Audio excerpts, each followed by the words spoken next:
Well, I have evidence that not only are they hiding it, there's an intent to hide it. I can't disclose that evidence yet, but I have evidence that there was a systematic, intentional decision to withhold certain documents from Congress, and we're just sick of it. So we're going to get him to come explain why we're getting documents 20 months late. All right, folks, and joining us now is a person who might find herself on that select committee. We don't know yet, but we welcome in Congressman Marsha Blackburn. So great to see you in person. It's good to see you. Thank you for coming in. Yes. Okay, so do you have any inkling as to whether or not you'll be a member of the select committee on Benghazi? No, I think this is going to be at the Speaker's discretion, and he will get around to building this committee out, naming the leadership of the committee.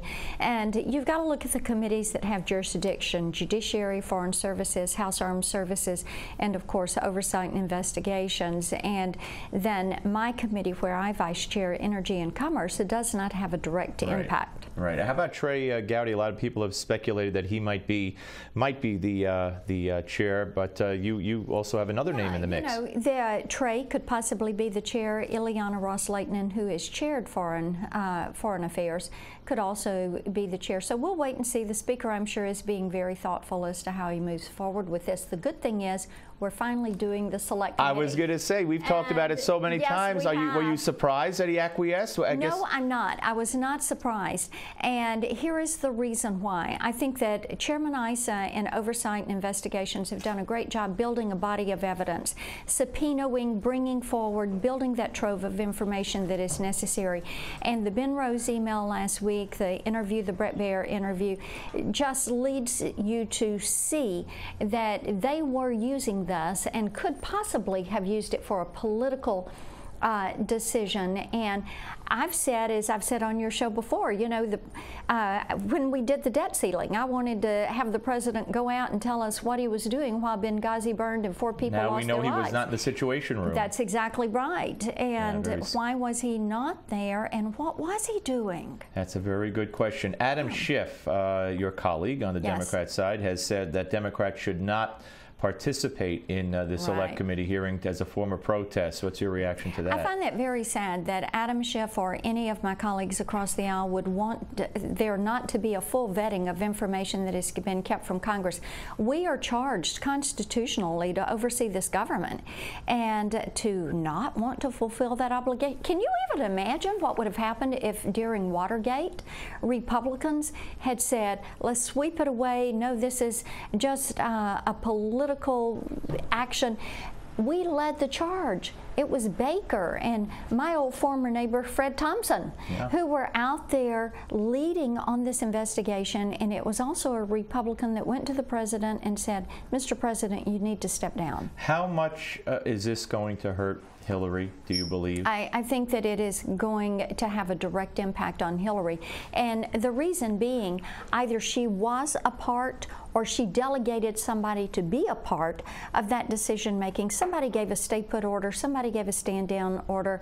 No one knows what it was, nobody knows where the president was. And she went out, and not to interrupt, I mean, I've had the parents of the returning dead tell me that when the bodies came back, she took their hand, and in one case the guy said he looked right past him, but said, we're going to get the guy who made the video. So she kept that going even to the parents of the dead patriots who were returning. That's right. And then one of the key questions will be, did they willfully and knowingly do this? Did they willingly alter those? And finding out from the intel branches, CIA, looking at NSC, the participation, the National Security Advisor is subpoenaing all these individuals, subpoenaing former Secretary Clinton, bringing her in, getting to the bottom of this. People want to know the truth. People are tired of this administration saying one thing, doing another, trying to say one thing and then say, oh, don't bother. What difference does it make? Right. What difference does it make? Now, are you afraid that a lot of these people will not take the fifth necessarily, but say, well, you know, there's a Justice Department investigation ongoing, so I can't talk, or national security, I can't talk? Are you afraid we're going to get stonewalled here? I think they're going to try to stonewall, but I think that the angst and the frustration of the American people, coupled with a very thoughtful approach to the investigation, will demand that they come forward and tell the truth. One more on this. The Democrats, of course, are trying, or some are trying to say that this is all about getting Hillary. Oh, the timing, it's going to be right, leading at when she announces, as she announces, the whole thing. Your response to that? As a woman, and I hate to say that, but as a woman, what's your response to that? I think it is so unfortunate that what they're trying to do is hide behind the Hillary skirt tails, if you will, and say that we don't need to get to the bottom of it because it's aimed at one person.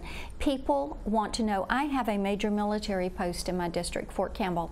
Those men and women at Fort Campbell, they want to get to the bottom of this because never has our nation left people behind when they are out there performing their duty. You run to the gunfire, that's the general exactly said the other day. Yeah. Never have they done this. And they want to know, Hillary ran her entire 08 campaign on at 3 a.m. when the phone rings, who do you want to answer it?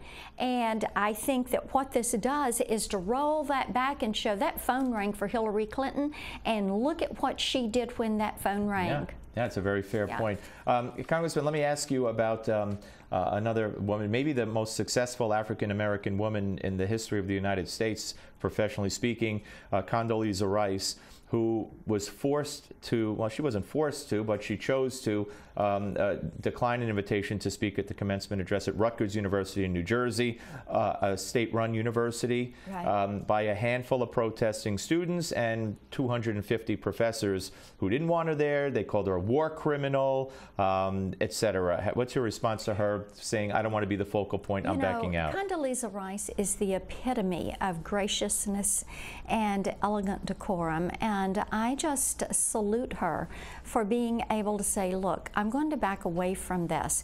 And I don't think it is giving in at all. I think that she is so respectful of what people go through to get a higher education and the financial burden that they bear, that she just said, look, this is a day of celebration. I will take myself out of this. And because of that, she has pushed forward the debate from people of, wait a minute, what do we want to happen in our society? How are we to embrace people? What kind of diversity are you talking about when you're talking about diversity? Just color of skin or thought process? All right, the Supreme Court today upheld the right of local officials to open town council meetings with prayer. They say it does not violate the Constitution, even though these prayers routinely stress Christianity. And this is a ruling we've been waiting for. What's your reaction? I am pleased to see that. And our nation is built on the strength of the Judeo-Christian ethic. And it is one of the principles that does set us apart in being able to gather together at a city commission meeting or a county commission meeting and have one of the local pastors come in and pray for wisdom and guidance and discernment and the decisions that are made for the strength of that community and the families that build that community is an integral part of our system. And every so often you smile because a common sense ruling prevails. I want you to listen to the president. I know you weren't at the Correspondence dinner over the weekend. I want you to listen to the president. This is the cut 18, I believe it was, whatever I told Cynthia. Here it is. And I'm feeling sorry, believe it or not, for the Speaker of the House as well. These days, the House Republicans actually give John Boehner a harder time than they give me, which means orange really is the new black.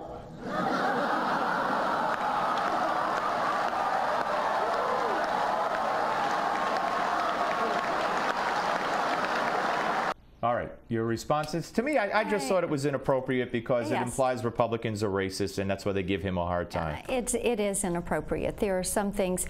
There's an old saying that my grandmother would regularly use: never injure a friend, even in jest.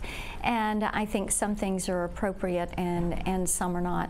And I think also the other point is it shows how the Democrats march in lockstep. And we it's a race. Yeah. Well, no, just they march in lockstep on issues. Oh, I see what you're saying. They all have the same talking And we have point. Republicans who disagree. We have lots. We have a great big tent and lots of views on every different issue that comes along. And I think that it is that is healthy for us. We have a good, robust debate on our side of the aisle. Congressman, it's so great to see you. Thank you very much. Thank you. Congressman Marsha Blackburn, ladies and gentlemen, here on the Steve Malzberg Show. Now, when we come back, we're going to take an in-depth look. We're going to talk to a professor who was instrumental in getting Condoleezza Rice to cancel her appearance, and then we're going to speak to some students who want her to speak. They're Republicans on the Rutgers campus. Coming back on the Steve Malzberg Show on Newsmax Television.